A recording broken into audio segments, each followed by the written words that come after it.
Hello ma'am. Ngasi angang khathongda nga phai haibako khojopugan ni ko ada ngasi ayukse thawak chathok tangai ngak yengubane angang di lehori ai di hale pung 5 tabda yumdagi chale duga ai pung 3 dai da hale dunga charam di fare chaudi ko kaman macha rau macha sirauni simaga ani jina khwai chawre rau chi ko aso ubudi leramgani aina khoina haitabagi haitare na macha macha phaba rau kaman chiri chawba phai ko khoba ng chawba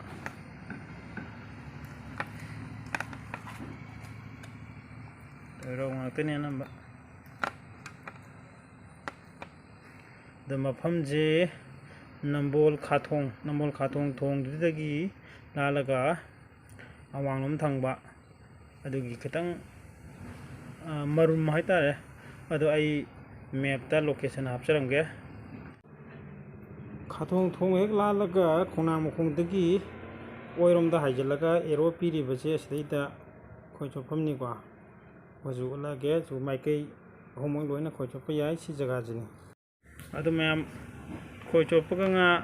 adum charam phage haitarga di hojigi mafam je lakpi bi yare hoje atai mafam ayamba hojik che ya gidrabane hana chupam do hojigi mafam je hojik yam kana yari thuri ko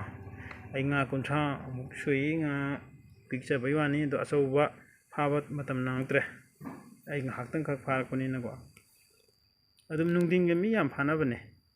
ngarang mi nga nimfu yang khai adum phai hai ko chaw budi kya chaw daba male khuwa khuwang pak kaman degi ro aina phari ba sigum ko tunghan bi ro sigai ni phari sangras ti macha macha phai hai bi atopa mada laiton jam mamang degi adum ulo tara ba ko lainami paring ana phetibi road ana map te yoi do adugi pam anungba ma hangbane chalai driba adu hek loibaga school dugi mamang du dagi maning pangna lerak ama haidabane school dugi ek mamang lampak tui machida laaga adugi labuk lambi se makha oi